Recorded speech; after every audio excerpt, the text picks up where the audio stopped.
শাশুড়ির দেয়া জামা পরে ঢং যেন শেষই হয় না। এদিকে শাশুড়িকে নিয়ে খালা শাশুড়ির টিভি কিনতে চলে গেলাম জয়পুরহাটে। যে আমার ছোট্ট ননদের মেয়ে মানে তাইফাপুরির সাথে মজা করছিলাম, ও টিভি ঘুরে ঘুরে দেখছিল। আর এদিকে টিভি কিনা হচ্ছে, আর এদিকে আমার ননদিনী যেহেতু শ্বশুর বাড়িতে চলে যাবে তো কিছু কেনাকাটা করবে, তো এই জন্য জয়পুরহাটে মার্কেটে দেখলাম। তার সঙ্গে ভাবিকে ট্রিট দিল আমার ননদিনী। আর কি কি খাইলাম, আর সব শেষে জয়পুরহাটের শর্মার মিষ্টি নিয়ে বাড়িতে চলে আসলাম। আজকের ভিডিওটা এই নিয়ে থাকবে, ঠিক আছে? আসসালামু আলাইকুম, সবাই কেমন আছেন? আশা করছি সবাই অনেক ভালো আছেন। আমি তো খুবই ভালো আছি। তো আমার তো ঢং শেষই হয় না, মানে ঢঙের শেষ নাই। এদিকে আমার শাশুড়ি জামা একটা গিফট করছে, এটা পরে ঢং করছিলাম এবং পরে যাচ্ছিলাম জয়পুরহাটে। তো ওই জন্য মানে একটু বৃষ্টি হয়েছে সারা রাত, তো গাড়িটা একটু ময়লা পড়ছিল। আমার শ্বশুর এবং আমার জামাই মিলে গাড়িটা একটু পরিষ্কার করছিল, তারপর গাড়িটা বের করলো। করার পর আমার শ্বশুর এবং শাশুড়ি সবাই মিলে গাড়িতে উঠে আমরা চলে যাব জয়পুরহাটে।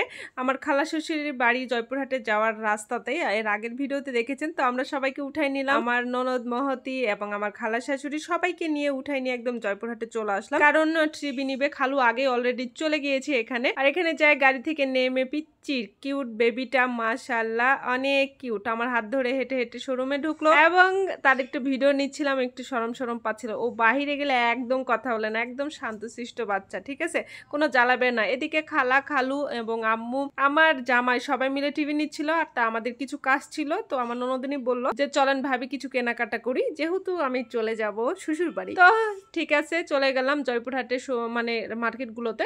যেহেতু এর আগে আমি মিষ্টির দোকান, এই জয়পুরহাটে সুগার মিল, মানে রেল গেট সবকিছু দেখাইছিলাম আগের ভিডিওতে, বাট মার্কেটগুলো আমি ঘুরেছিলাম না। তো আমার ননদিনী একটু মার্কেট নিয়েও ঘুরছিল, আবার এক্সপিরিয়েন্সও হচ্ছিল। তো জামা পছন্দ করছিল, ও জামা নিবে, মানে পরার জামার মতো, মানে পরে থাকার মতো বাসায়। তো অরিজিনালি খুঁজছিলাম, আর আয়না দেখলে তো আমার মাথা ঠিকঠাক নেয় না, তাই জন্য আয়না নিয়ে ভিডিও বানাইতেছিলাম। তারপর বলছে ভাবি আপনি জয়পুরহাটে এসেছেন, আমি ট্রিট দিব না? তো অলরেডি আমার ননদিনী ট্রিট দিতেছে। আমি বললাম এখানে খাবার কোনটা বেশি ভালো লাগে সেখানে নিয়ে চলো। তো বললো শর্মার মিষ্টি। আমি বলছি মিষ্টি জাতীয় কোনো খাবার খাবো না, তাহলে ঝাল জাতীয়, তাহলে নান রুটি এবং গ্রিল খাওয়াতে নিয়ে চলে গেল নিউ মার্কেটের সামনে। এটার নামটা আমার মনে নাই মেবি, কিন্তু অনেক মজা ছিল। আমি চিন্তা করছি কবে যাব আবার কবে খাবো, এইরকম একটা ব্যাপার, এতটাই মজা ছিল। আর দেখেন তাইপাপুরি আনন্দে নাচানাচি করছে, মানে ওর কাছে এতটা মজা লাগছে বুঝছেন। আর ওপাশে একটা পিচ্চি বাবু ছিল, তার সাথে একটু গল্প করছিল, মানে ছোট বাচ্চারা যেরকম হয়। এদিকে শর্মার মিষ্টি নিতে চলে গেলাম জয়পুরহাটে।